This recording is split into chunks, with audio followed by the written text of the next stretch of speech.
Hello YouTube, my name is Shiffo and welcome to my channel. The lead quest designer of Cyberpunk2077, Pawel Sasko, has started the series where he plays Cyberpunk2077 from start to finish while giving developer commentary. This gives us fantastic insights in how the game was created and what we can expect for the future. I tried to summarize his 3.5 hours Twitch stream in 10 minutes, but the amount of content and insights are really great. Next to playing the clips, I will give my commentary when I feel like it. In his stream, he finished the prologue and ended at Lizzie's bar. This video covers building tension, player interpretation hypothesis, the montage, the E3 demo and challenges when developing Cyberpunk 2077, and what to expect for the future. If this is the second or first time you are on my channel, this is a sign. This is a sign that you need to subscribe. Let's head into the video. What we did here is we are cheating on time. So that cheat that we are using here is to make sure that every time when you're arriving at border crossing, it actually has this perfect framing. It actually has perfect colors when it comes to like time of day and stuff. And that's why majority of players that arrive here at the same time. So what we are doing here is slowly introducing you through the via like environmental storytelling to the things that are supposed to show you as a player, you know, incoming danger. They are there to prepare you for like incoming tension. You know, that's why there were like enemies on the way. You know, that's why there was this burning, I think it was a car on the way. So we wanted to slowly introduce you to this. You can see, you know, we are trying to here build a tension in you as a player, and we want to make you feel danger and unsure what is going to happen. And let's listen to the background music for a moment. Right?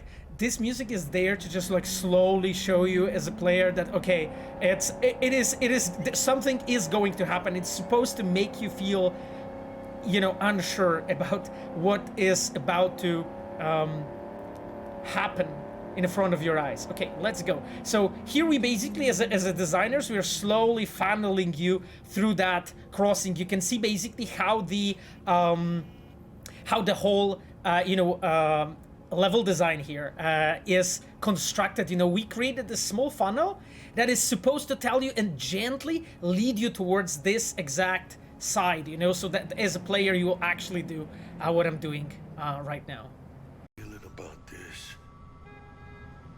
And then you can see like all the elements are here just built to give you this feeling of being unsure, you know, and so on. That scan that's going around and so on.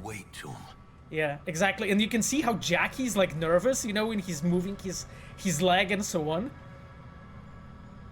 And the music, everything like comes together to just give you this feeling of tension, right? There's like lots of very small elements, right? Let me see. Okay, and you can see here that how we are building, you know, the tension, right? The music is actually trying to mimic in a way our heartbeat, right? And it's really cool because if closer the music is to the high heartbeat of the human, more synced you feel with it. And this is what we are kind of trying to do here in a sneaky way. We're trying to get you to the feeling of action, you know, slowly, and build up this feeling of tension and so on. In the following scene, Pawel breaks down the interrogation scene and emphasizes lighting and how this can create a threatening mood. In the following section, you can see how they made this section as threatening as possible. It might be, it might not be. We'll see.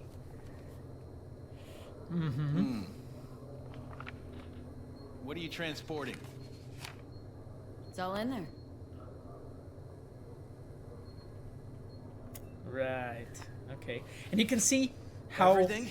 deliberate he is with every action he takes. Like he has changed his pose, right? He took a smoke, you know. He is like taking like a stronger pose, so took the hands out of the table, right? He's basically trying to be threatening. Something that's not very often talked about when it comes to the storytelling in games. Look at this. The light is very much at the top.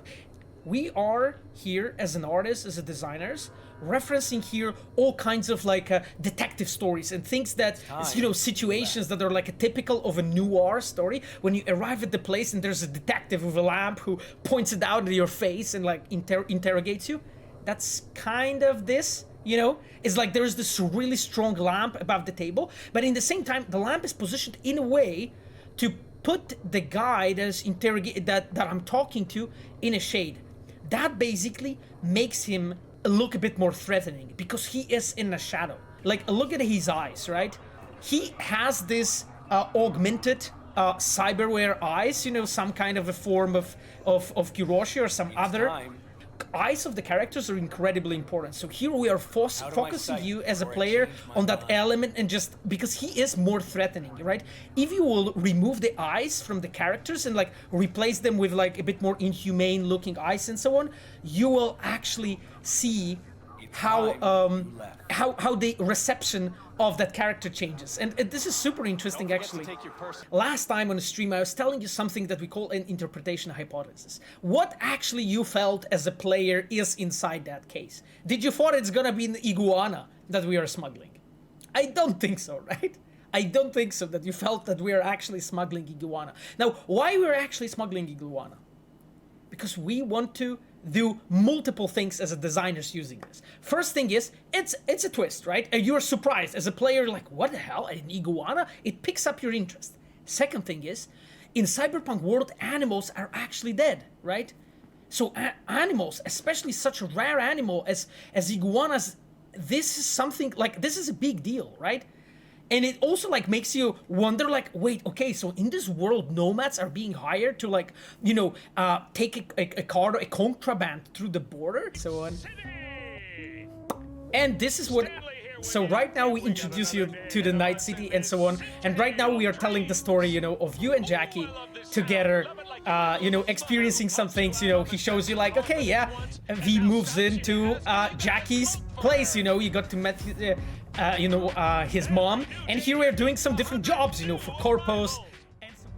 I love that music, by the way. It's just like the way this is a work of our cinematic designers and also like quest designers helping you. Was such a difficult sequence to pull off, but I really like it, like the way how it was put together.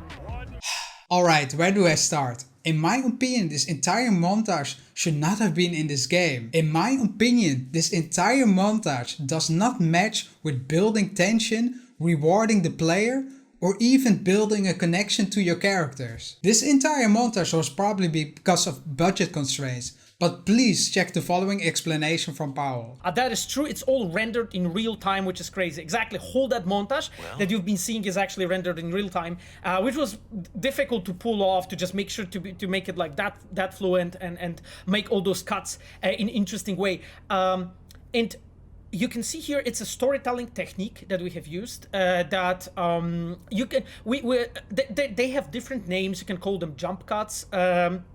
So this is the situations when you're like showing like a snapshot, you know, of a situation, and then you cut to something else to just show, you know, the time passing. Well, in Witcher 3 and Witcher 2 even, and both expansions to Witcher 3, we've been using actually, you know, a jump cuts quite a bit, and then you have this, you know, a trick which we call a time lapse. Yes, that's the moment when we are trying to tell you as a player, hey, realize that half a year passed, you know, so much happened.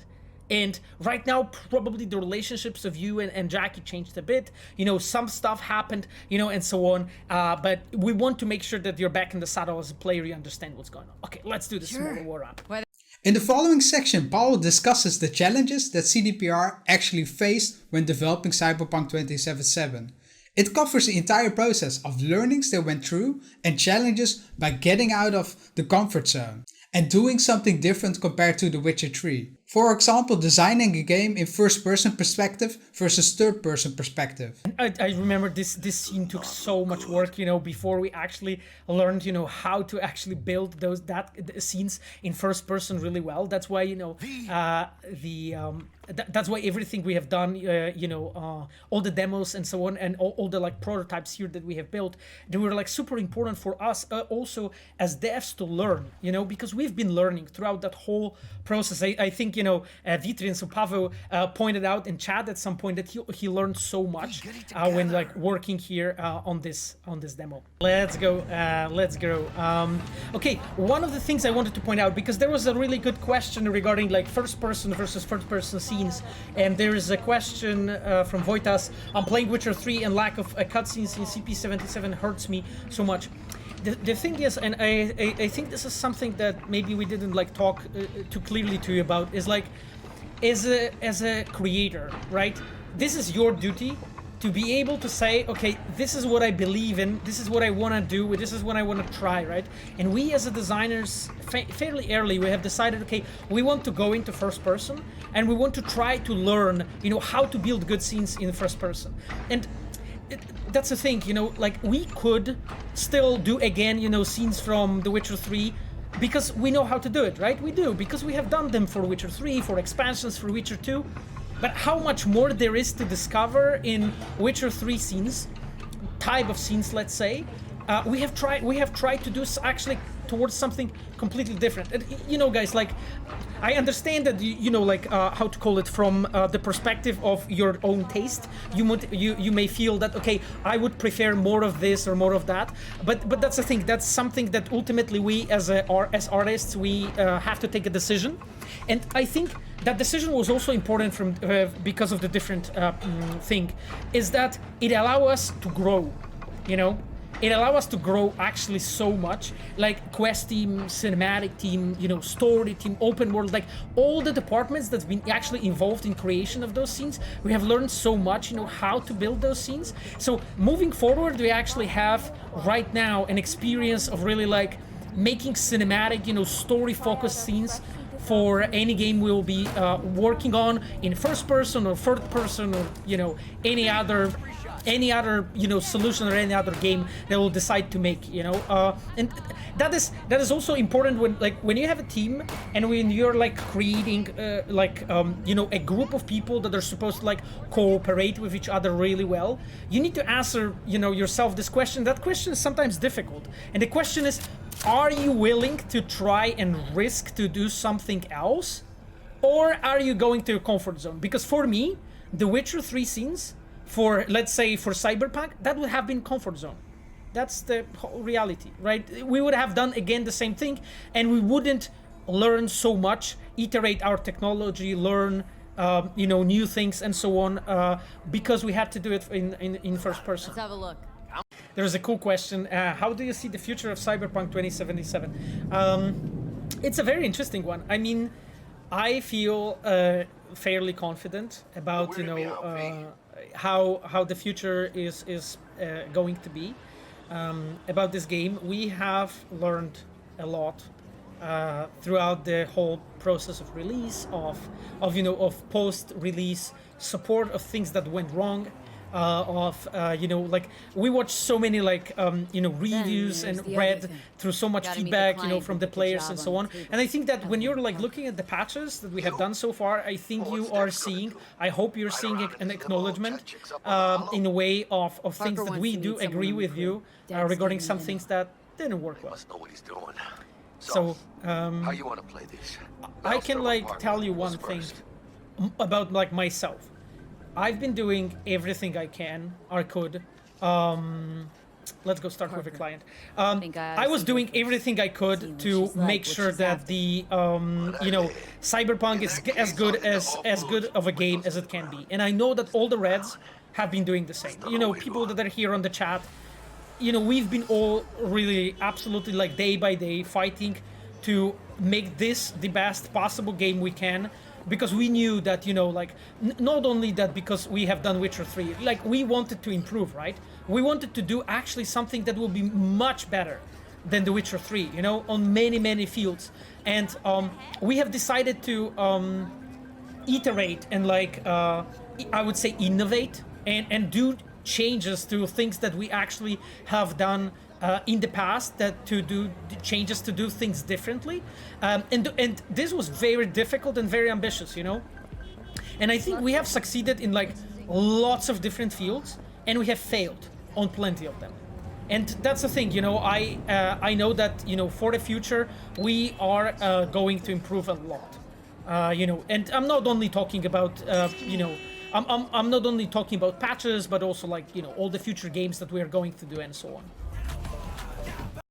I can assure you. Corpse don't deserve special treatment. Shit, you ain't playing around. Car scenes Got a are the feeling best this in the could game. be a It's actually a start of a really beautiful interesting detail, you know, with friendship built on Kajtek Kapuscinski. We've been talking worked multiple this out? times about it. Got a That plan? we are kind of worried Two things. that First, it may a conundrum with the that maelstrom. you know how the car scenes will actors play out and so on, and that's why Second, sort of like here simple. when we were building Client this who brought scene, us we the job, wanted to make thanks. sure that She wants we'll to like parlay depict with one of the team. like a first scene, you know, like to show, okay, this is the way how we imagine it to be, how to make those scenes and so on. And honestly, myself, I like the car scenes too. Actually, they turn out really well. But that's the thing. Hello. This is a part of experimentation that we had to do to understand, you know, the medium, to understand what tools we have to do and so on. We didn't know it like right away. What's the issue needs resolving? I would say conclusions, you know, what went wrong, what went right, and then looking at those, we'll do our best to progress. Like, I think that, you know, for a lot of the players that started like following us, being like to the project at the point when we made Cyberpunk, I want you to point you out to The Witcher 1. Look at the progress that we made from The Witcher 1 to Witcher 2 to Witcher 3. And I'll just leave it at that, you know. This point has been emphasized by me in other videos as well, that Cyberpunk2077 is the first title in the Cyberpunk universe. Compared to The Witcher, they started from scratch. The next iterations of Cyberpunk will be much better, just like how The Witcher 3 was the title everyone remembers from the Witcher series. Cyberpunk2077 has given CDPR much learnings and building blocks on which they can further improve, which Pawel addresses in the next section about expansions. The expansions for The Witcher, they show this kind of a cool, I would say, how to say, the rule or the law, you can call it, of game development, which is like at the moment when you already have like a full, you know, understanding of, okay, what we can do, then we are going to build the, on that, you know, on the top of that. And like everything what we will be doing past Cyberpunk, right? So no matter what, even like patches, right? When we work on the patches, we're already using the experience that we have. And that's the thing, you know, like I saw like some people asking like, what happened, you know, that the that the company that did The Witcher did Cyberpunk and so on. I'm like, well, I mean, what happened was we have reached for new IP. We have tried to learn as much as we can. We have tried to like, we really, our goals have been super ambitious, you know, and I don't really feel that you, like the players and journalists, fully completely understand how difficult it was to make this game. I don't really feel, and you know, I'm not saying that you guys should be like giving us more credit for it, because you should demand a fully functional, well done game, and that's your right. The thing what I'm talking about is more of an acknowledgement, you know, that was a very difficult game to make, a very ambitious one. And we have tried to pull off as much as we could on all the fronts. And I think that a lot of them we have done it, and a lot of them we still need to improve. And like, I think that you will see it, you are already seeing it in the patches that we are moving towards the direction and improving. You can clearly see how passionate Pawel Sasko actually is about this game and his mindset. He has a growth mindset, which is also emphasized by the fact that he applied for years before he got hired at CDPR. People with this amount of passion, commitment, and this growth mindset will achieve great things. It's hard for me not to support this guy. You know, because some people think that, you know, we only like wait or read or want to listen or want to hear about like positive comments, you know, about the game. That's absolutely not true, you know. Like, I really appreciate what high sodium Cyberpunk Reddit is doing. You know, the fact that, you know, the discussions guys are having there and so on, and issues they are pointing out. Because, you know, like, I honestly want to improve. Like, me myself as a designer and as a lead of my team, and that's the thing. So to do better now with the experience you gained over the past couple of years? Oh God, there's like so many things that I would love to do better. One of the things that I definitely want us to do better is to learn how to make the games more neatly connected and like make things like scenes, quests, and open world better flow together. And that all goes down to basically like a better, deeper cooperation of the teams, better understanding, lots more training that we have to put into our teams, into ourselves to really be better on that. And there's you know, the list of the things that I would have done better is really long, but that's the thing, you know.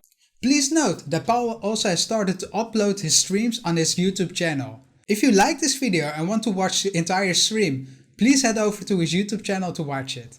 Thank you for watching. If you like this video, don't forget to press the like button. If you want to see more content like this, don't forget to subscribe. And I will see you in the next one. Thank you. Bye.